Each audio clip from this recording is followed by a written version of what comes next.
नमस्कार दोस्तों, मैं दीपक चौधरी आपका फिर से हार्दिक स्वागत करता हूं आपके अपने YouTube चैनल एजू हब पर।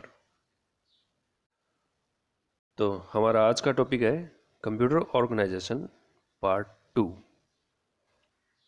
जिसके अंदर अपन लेंगे memory, file system, hardware and software. Introduction and IO devices आपने देखा होगा, अपन ने पार्ट फर्स्ट में ले लिया था। तो स्टार्ट करते हैं कंप्यूटर मेमोरी से। कंप्यूटर में स्टोरेज स्पेस को ही हम मेमोरी कह सकते हैं। तो कंप्यूटर की मेमोरी कंप्यूटर में स्टोरेज स्पेस होती है। इसका उपयोग डेटा, प्रोग्राम्स, इंस्ट्रक्शंस को स्टोर करने के लिए किया जा सकता है। अब डेटा में आप कुछ भी ले लीजिए, कुछ भी हो सकते हैं, जैसे कि आपके कंप्यूटर के documents, file, photos, videos, MP3 songs और कुछ अलग कुछ अदर ऑफिशियल फाइल्स। कंप्यूटर के अंदर मेमोरी को छोटे छोटे भागों में डिवाइड किया जाता है, जिन्हें सेल्स कहा जाता है। प्रत्येक स्थान या प्रत्येक सेल का एक यूनिक एड्रेस होता है। मेमोरी जो है मेनली 4 टाइप की हो सकती है। एक तो आपका कैश मेमोरी, दूसरा प्राइमरी मेमोरी या मेन मेमोरी कह सकते हो या रैम कह सकते हो, एंड तीसरा सेकेंडरी मेमोरी या परमानेंट स्टोरेज डिवाइस, एंड चौथा है रोम। ये चारों मेमोरी दो तरह की होती है, एक तो वॉलेटाइल और एक नॉन वॉलेटाइल। वॉलेटाइल मीन्स उस तरह मतलब उस टाइप की मेमोरी जिसके अंदर जब तक लाइट या बिजली रहती है तब तक तो डेटा सेफ रहते हैं, और बिजली जाने के बाद डेटा ख़त्म हो जाते हैं। और नॉन वॉलेटाइल मेमोरी के अंदर एक बार अगर डेटा राइट कर दिया जाता है या डेटा सेव कर दिया जाता है तो लंबे समय तक के लिए वो डेटा स्टोर रहते हैं, सेव रहते हैं, जब तक वो मेमोरी ख़राब ना हो जाए। फिजिकली कोई डिवाइस ही अगर ख़राब ना हो जाए, क्योंकि इलेक्ट्रॉनिक डिवाइस होते हैं, तो कोई चीज़ ख़राब हो जाए तो एक अलग बात है, नहीं तो डेटा सेव रहते हैं। ठीक है, तो सबसे पहले लेते हैं कैश मेमोरी को। कैश मेमोरी बहुत ही हाई स्पीड सेमीकंडक्टर मेमोरी है, जो कि CPU यानी प्रोसेसर की स्पीड को बढ़ाने के लिए काम में ली जाती है। ये मेन मेमोरी यानी रैम और प्राइमरी मेमोरी, मेन मेमोरी या रैम और CPU के बीच बफर के रूप में कार्य करती है। बफर मतलब कुछ डेटा अपने पास लेके रख लेता है प्रोसेसर इस कैश मेमोरी के अंदर। ठीक है, अब ये कैसे करती है, इसको थोड़ा समझने की ज़रूरत है कि CPU जो है बहुत ही फास्ट स्पीड से काम करता है, और रैम जो है CPU की बनिस्बत काफ़ी स्लो रहती है, और हार्ड डिस्क ड्राइव जो है वो और ज़्यादा स्लो रहती है। ठीक है, तो CPU जो डेटा एक्सेस करता है रैम से, और रैम डेटा एक्सेस करता है हार्ड डिस्क ड्राइव से। तीनों की एक्सेस स्पीड में डिफरेंस होने, असमानता होने की वजह से प्रोसेसर के अंदर, CPU के अंदर एक और मेमोरी बनाई गई जिसका नाम रखा गया कैश मेमोरी। ठीक है, अब इसको आप एक एग्जांपल से समझ सकते हैं। जैसे हार्ड ड्राइव डेटा देता है रैम को थोड़ी धीमी स्पीड से, चूँकि रैम की स्टोरेज कैपेसिटी काफ़ी अच्छी होती है, इसलिए वो डेटा एक्स्ट्रा लेके रख लेता है, ऑलरेडी लोड करके रखता है। बट प्रोसेसर जो है वो उसी टाइम, जिस टाइम जो इंस्ट्रक्शन पे प्रोसेस कर रहा होता है और उसको जो रिक्वायर्ड डेटा रहता है या इन्फॉर्मेशन रहती है, केवल उन्हीं को लेता है और तुरंत वापस रिटर्न कर देता है रैम को, और रैम रिटर्न करती है हार्ड डिस्क को। हार्ड डिस्क की रीड और राइट दोनों स्पीड स्लो रहती है, उससे तेज़ स्पीड रहती है रैम की यानी प्राइमरी मेमोरी की, और बहुत ज़्यादा तेज़ स्पीड रहती है CPU की। अगर CPU जल्दी जल्दी डेटा न प्राप्त करे, एक्सेस न कर पाए, या जल्दी जल्दी डेटा आगे रैम को देता है और उसको राइट नहीं कर पाए, तो वो कंप्यूटर हैंग होने की स्थिति आ जाती है।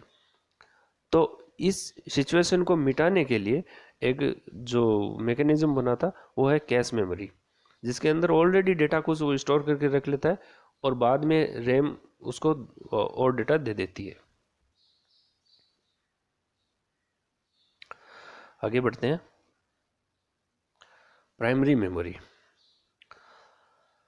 प्राइमरी मेमोरी या कह सकते हैं मेन मेमोरी या RAM, random access memory. RAM केवल उन डेटा और इंस्ट्रक्शंस को रखती है जिन पर वर्तमान में कंप्यूटर काम कर रहा होता है। जैसे आप कोई एक लेटर टाइप कर रहे हो और उसके लिए एक एप्लीकेशन आपने यूज़ करी है MS ऑफिस का वर्ड, तो वर्ड मेमोरी के अंदर वर्ड लोड रहता है, एप्लीकेशन लोड रहती है, और जो आपने अब तक टाइप किया है वो सारा उस मेमोरी के अंदर लोड रहता है। किसमें? प्राइमरी मेमोरी के अंदर।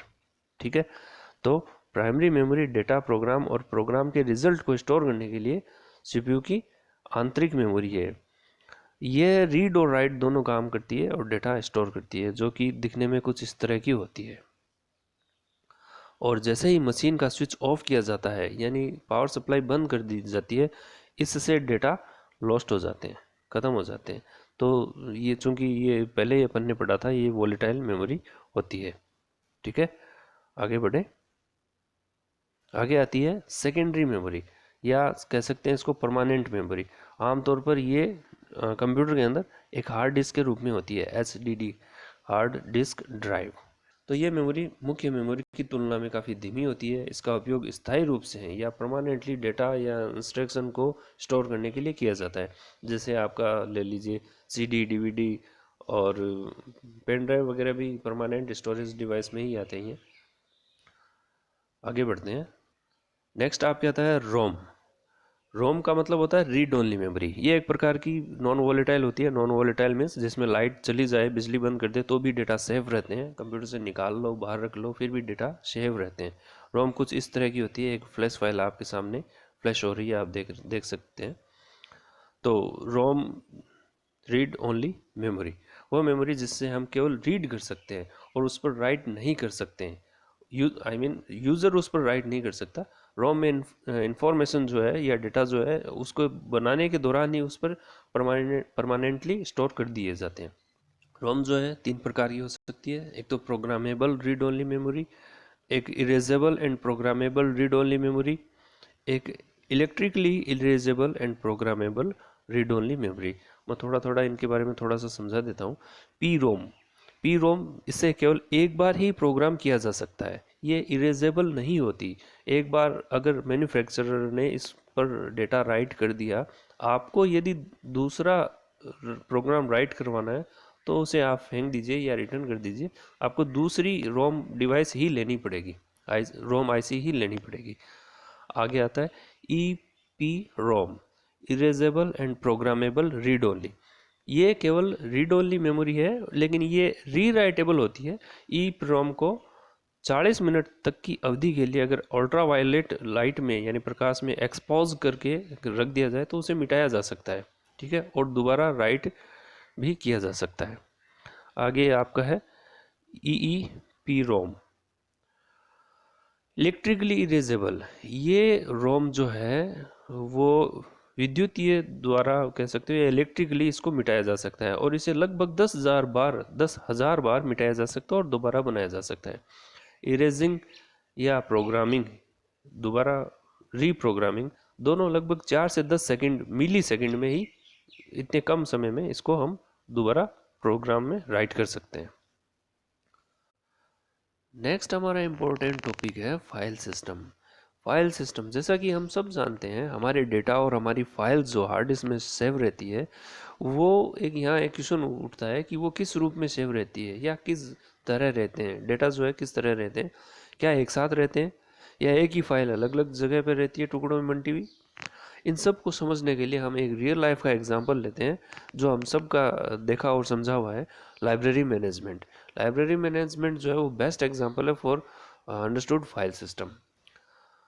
बिल्कुल उसी तरह से जिस तरह से लाइब्रेरियन को पता होता है कि कौन सी फाइल, कौन सी बुक लाइब्रेरी में कहाँ पर और किस जगह पर पड़ी है, वैसे ही हमारा फाइल सिस्टम काम करता है।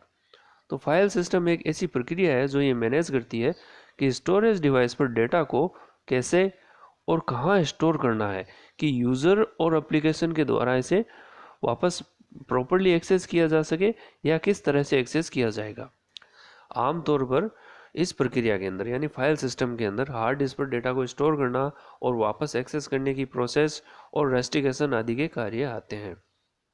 ठीक है, तो देखा जाए तो फाइल सिस्टम जो है वो 3 तरह के होते हैं। एक तो FAT32 file allocation table, fat का फुल फॉर्म है फाइल एलोकेशन टेबल। एक आता है FAT64 और एक आता है, new file system, new technology file system.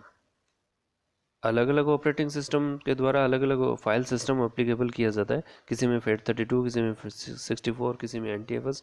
लेकिन चाहे वो कोई सा भी फाइल सिस्टम हो, उनमें मोस्टली ये जैसे कुछ चीज़ें का ध्यान रखा जाता है, जैसे कि फाइल का नाम है जो कैसा होना चाहिए, या उनमें मैक्सिमम करेक्टर कितना होना चाहिए, यानी एक फ़ाइल का नाम जो कितने अक्षरों में लिखा जाना चाहिए, किस तरह के अक्षर उनमें यूज़ किए जा सकते हैं, सिंपल अक्षर लेने हैं या स्पेशल करेक्टर जैसे @, $, या हैश या %, ये यूज़ करना है या नहीं करना, और क्या सेंसिटिव होता है या नहीं है ये। और इसके साथ साथ फाइल सिस्टम जो है वो इन्फॉर्मेशन रखता है कि फ़ाइल की साइज़ क्या होती है, वो कहाँ पर है, और इसके किस तरह की ये फ़ाइल है, और पासवर्ड वगैरह, ये सब फाइल सिस्टम का ही पार्ट होता है।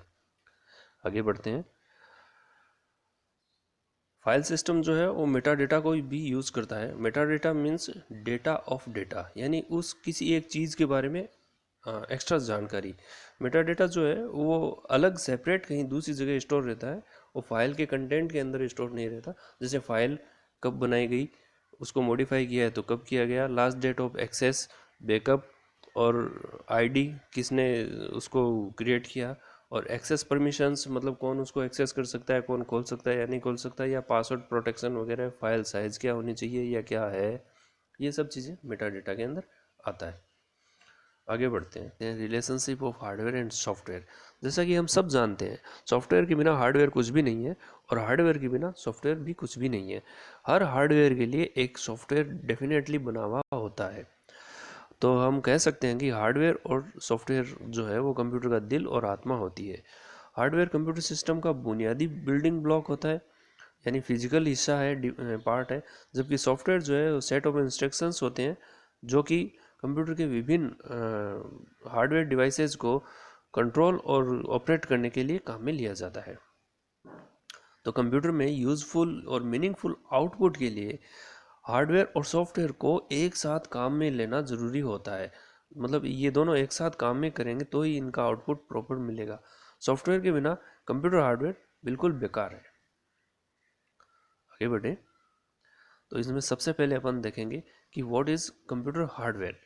कंप्यूटर हार्डवेयर को अपन सिंपल भाषा में हम कह सकते हैं कि फिजिकल पार्ट्स ऑफ कंप्यूटर, मतलब वे हिस्से कंप्यूटर के, वे पार्ट्स या वो हिस्से या वो भाग जिन्हें हम छूकर महसूस कर सकते हैं, देख सकते हैं, छूकर महसूस कर सकते हैं, वो हार्डवेयर कंप्यूटर हार्डवेयर कहलाते हैं। यानी कंप्यूटर मूल रूप से विभिन्न इलेक्ट्रॉनिक कंपोनेंट होते हैं जो इलेक्ट्रिकल डिवाइस, मैकेनिकल सिस्टम द्वारा सपोर्टेड होते हैं। कंप्यूटर में उपयोग होने वाले सभी ये इलेक्ट्रिकल और मैकेनिकल जो इंस्ट्रूमेंट्स होते हैं या डिवाइसेस होते हैं, वही कंप्यूटर हार्डवेयर कहलाते हैं। हार्डवेयर कंपोनेंट्स को चार भागों में हम बांट सकते हैं। एक तो input device, output device, CPU या कंट्रोल यूनिट, स्टोरेज डिवाइस और मेमोरी। ये अपन फर्स्ट पार्ट में पढ़ चुके हैं, और ये इसी वीडियो में हम पढ़ चुके हैं। आगे बढ़ते हैं। नेक्स्ट आता है सॉफ्टवेयर। तो कंप्यूटर सॉफ्टवेयर क्या होता है? तो जैसा कि अपन ने पहले पढ़ा था कि hardware, physical parts of computer hardware होते हैं, तो उसी तरह से हम कह सकते हैं कि non physical parts of computer software होते हैं। वो कंप्यूटर की वे चीज़ें जिन्हें हम छू कर महसूस नहीं कर सकते, हार्ड सॉफ्टवेयर कहलाती है। टेक्निकली यदि डिफाइन किया जाए तो कंप्यूटर सॉफ्टवेयर जो है वो विभिन्न प्रोग्रामिंग लैंग्वेजेस में लिखे गए, जैसे जावा, C++ और पाइथन में लिखे गए इंस्ट्रक्शन होते हैं या प्रोग्राम्स से बना हुआ होता है।